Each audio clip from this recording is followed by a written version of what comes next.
Semua elit harus berdiri di belakangnya. Tetapi Gibran, sepertinya Gibran tidak. Hari ini saya didampingi Presiden Republik Indonesia kelima, Ibu Megawati Soekarno Putri.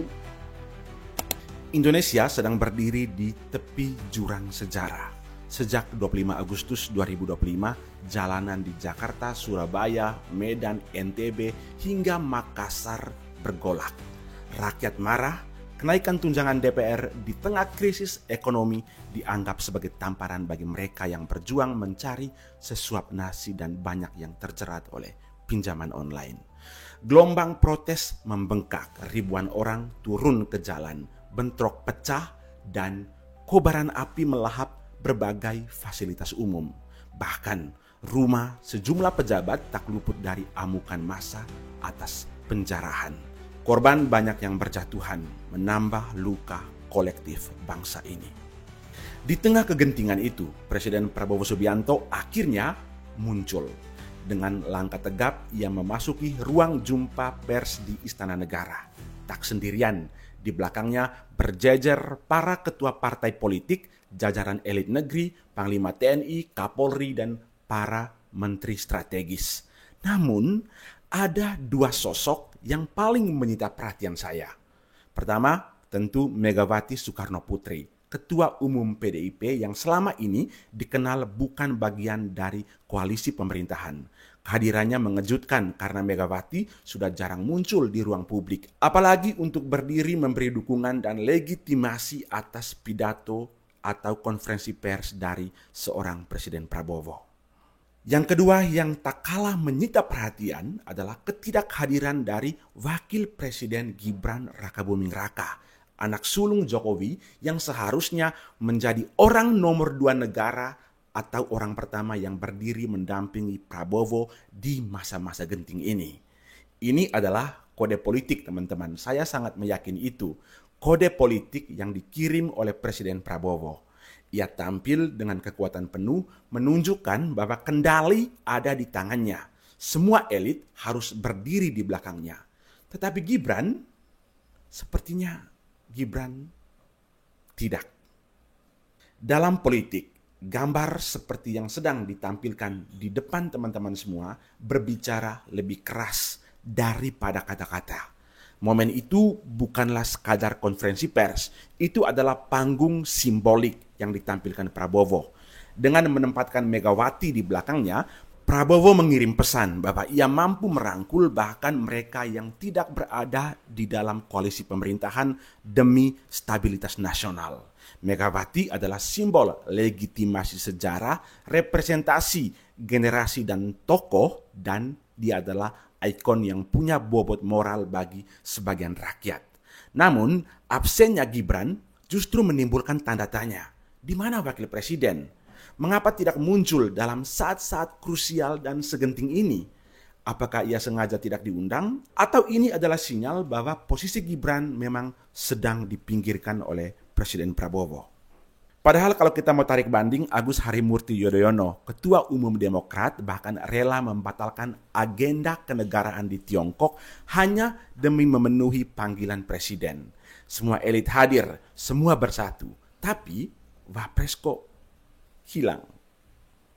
Ketidakhadiran Gibran tak bisa dilihat sebagai peristiwa sepele. Mantan Panglima TNI, Jenderal Purnawirawan Gatot Nurmantio, sejak awal sudah melempar peringatan keras. Menurutnya, pemerintahan Prabowo berpotensi disabotase dari dalam oleh menteri-menteri yang masih loyal dengan Presiden Jokowi. Saya menduga ini adalah sabotase struktural. Disabotase struktural yang dilakukan oleh pemerintah kepada Presiden. Saya ini bom waktu yang didesain secara cerdas untuk mempercepat penurunan Prabowo digulingkan. Sudah nggak tahan supaya anaknya naik. Ia menyebutnya sebagai sabotase struktural yang bisa melumpuhkan keputusan presiden, membuat negara seolah-olah berjalan di atas dua kaki. Satu kaki di bawah komando Prabowo dan kaki lainnya masih dikendalikan oleh jejaring Jokowi di dalam kabinet. Dan kini absennya Gibran bisa terbaca sebagai bagian dari kode yang ingin ditunjukkan Prabowo. Ia ingin memisahkan diri dari bayang-bayang itu, seolah Prabowo berkata, negara ini saya yang pimpin, tidak ada lagi dualisme kekuasaan. Namun ada satu hal yang paling menakutkan saya ya teman-teman, dan jujur ketika saya ingin menyampaikan ini, saya cukup merinding ya. Saya disclaimer dulu bahwa ini hanyalah sebatas dugaan. Bisa jadi Prabowo tidak mengundang Gibran karena ia meyakini bahwa apa yang disampaikan oleh Jenderal Gatot, bahwa ada sabotase struktural oleh loyalis Jokowi itu, ia yakini dan itu benar. Tentu ada narasi tandingan. Tim Wapres menyebut Gibran sedang menerima perwakilan ojek online berdialog dengan masyarakat yang terkena dampak krisis. Bahkan beredar isu hoax yang menyebut ia bermain padel di saat negara genting. Yang kemudian ya pasti dibantah oleh tim Wapres. Namun sayangnya publik tidak terlalu peduli dengan hal yang detail teknis seperti itu ya. Yang mereka lihat adalah gambaran besarnya. Prabowo berdiri dengan seluruh elit tanpa kehadiran Gibran di sampingnya. Malah Megawati lah yang mendapatkan tempat terhormat untuk duduk langsung di samping Prabowo dan disorot langsung oleh kamera. Artinya, kalau kita mau ambil kesimpulan logis bahwa saat seperti ini, saat genting seperti ini, Presiden lebih memilih dekat dengan Ketua Umum PDIP Megawati dibandingkan dengan Gibran Rakabuming Raka yang merupakan Wakil Presiden atau orang nomor 2 negara. Gibran akhirnya terlihat seperti bayangan yang hilang. Di mata rakyat, ia tidak hadir ketika negara membutuhkan simbol kesatuan antara presiden dan wakil presiden. Padahal dalam protokol krisis seperti ini, absennya Wapres bisa menciptakan kesan disharmoni di pucuk pimpinan negara. Lantas apa pesan atau kode politik yang disampaikan Prabowo? Yang pertama, tentu kendali penuh ada di tangan presiden. Dengan menghadirkan semua ketua partai, Prabowo menegaskan bahwa dialah pusat gravitasi politik. Ia bukan sekadar presiden, ia adalah panglima politik, panglima tertinggi yang mampu merangkul lawan dan berbagai perbedaan. Yang kedua, Prabowo mengikis bayang-bayang Jokowi.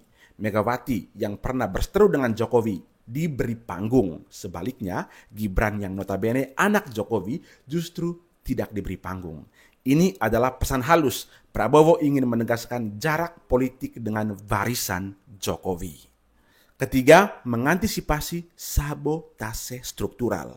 Dengan menyingkirkan simbol-simbol pro-Jokowi dari panggung utama, Prabowo memberi sinyal bahwa ia sadar akan potensi sabotase yang bisa saja terjadi. Seperti yang disampaikan Gatot. Ia ingin menunjukkan bahwa roda negara harus bergerak di bawah satu komando, bukan 2 komando. Bagi Gibran, momen ini bisa menjadi titik kritis ya teman-teman. Publik mungkin bertanya, apa fungsinya Wapres jika ia tak muncul di saat negara genting? Apakah ia hanya simbol dinasti politik atau apakah ia sekadar pelengkap tanpa peran nyata? Namun pertanyaan selanjutnya, apakah Gibran mampu membaca kode itu? Dan jika iya, apa langkahnya? Apakah ia akan muncul dengan gagasan, keberanian, dan kerja nyata atau ia akan terus tenggelam dalam bayang-bayang ayahnya Jokowi dan kini juga dalam bayang-bayang presiden yang ia dampingi? Satu hal yang pasti, rakyat sedang menonton. Dan mereka tidak mudah melupakan siapa yang hadir di saat genting dan siapa yang menghilang.